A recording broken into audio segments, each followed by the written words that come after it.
Long time ago, in a village far away in the eastern part of Nigeria, there lived a well-respected doctor named Olu.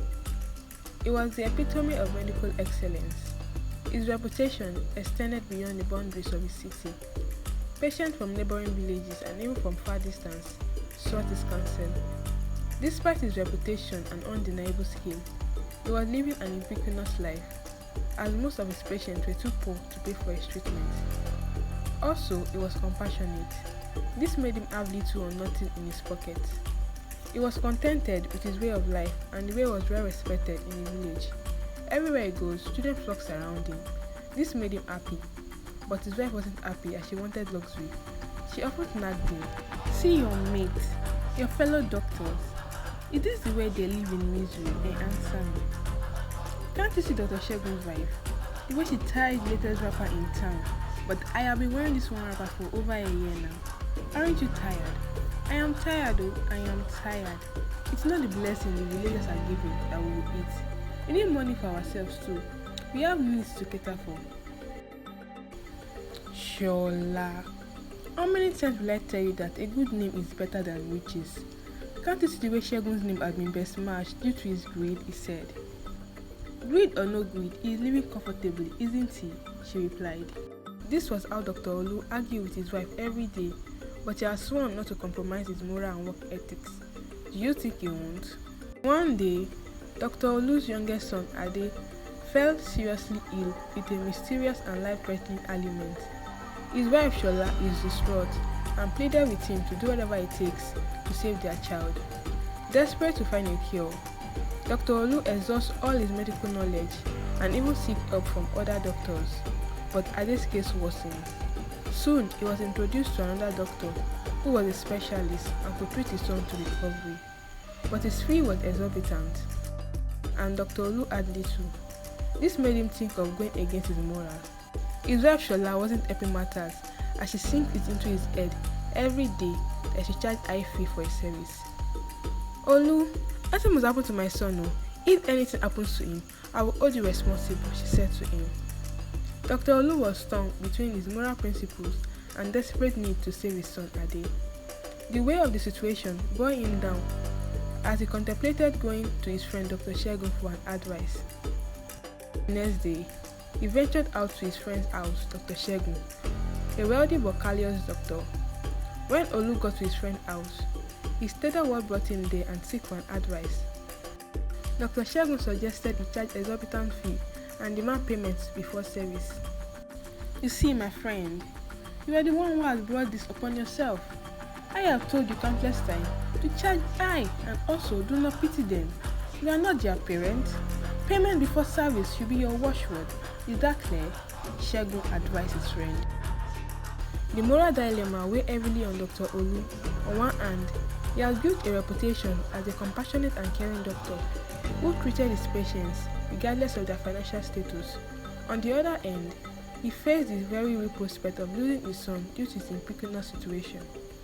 Dr. Olu returned home, conflicted and unable to sleep. He looked at Ade, who was growing weaker by the day, and Shola, whose eyes were filled with worry and desperation. As days passed and Ade's condition deteriorated further, Dr. Olu knew he had to make a decision. He could not bear to see his son suffer any longer. Reluctantly, he made a choice that would challenge his principles.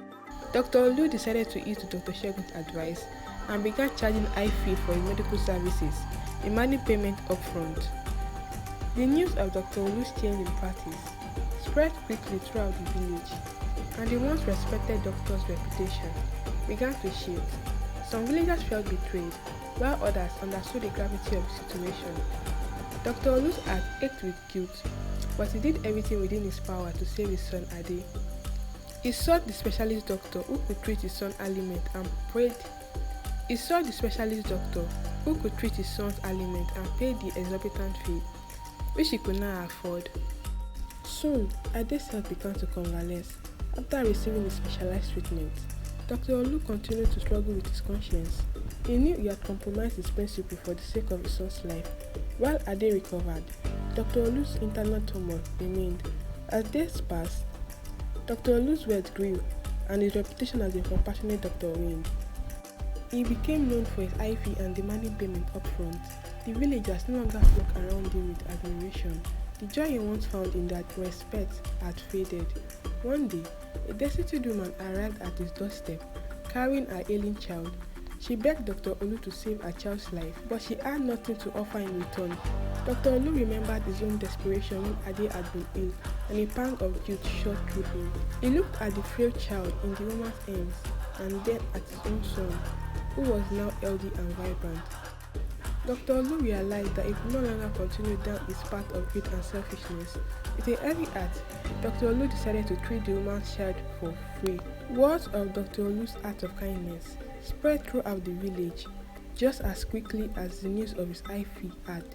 The villagers began to see a change in him, a return to the compassionate doctor they once knew. Dr. Olu's reputation slowly began to mend, not because of his wealth, but because of his renewed dedication to saving lives. He began to charge reasonable fee, ensuring that those who could not afford to pay were not turned away. The news of Dr. Olu's act of kindness continued to spread like wildfire. Everyone, including Dr. Shegun, was stunned that he could go back to his previous way of life, so he went to pay him a visit. On getting to the workplace, he began to advise him further on how detrimental his actions are, but Dr. Olu paid no attention to him. Soon, a loud cry was heard from outside, and a nurse entered to inform him about a young boy who was bitten by a snake from a palm tree, who fell down, and whose condition was critical. As Olu stood up to rush to the ward the boy was, his friend Dr. Shegun told him not to go. He told him to call his nurse and tell her that they should call the boy to get a way to alert his parents so as they could pay his bills before commencing on his treatment. In the bid of Shegun talking him out of treating the young boy gave up his ghost. This pained Olu so much as he did not disclose the news to him. As he went to the ward to check on the deceased, to his utmost surprise, it was the son of his friend Shegun. A loud cry was heard, and Shegun quickly rushed in. Immediately, he saw his son and passed out. What Shegun did not know was that his son sneaked out with his friends to go play in the small forest, where he fell down from a tree and got bitten by a snake. Quickly, he was rushed to Dr. Olu's hospital as it was close by. If he had allowed Olu to treat him, he could have been saved by now, but it was too late. He lost his son due to his greed, forgetting the adage that says, when a child tosses a stone into the marketplace, it is likely to strike a member of his own family.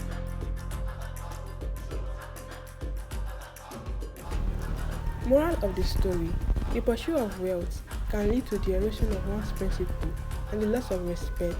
Also, we should not take advice from people who are not morally upright, as bad company corrupts good manners. In addition, we should not push anyone to do things against their will just for our personal gain. Thanks for watching. Bye.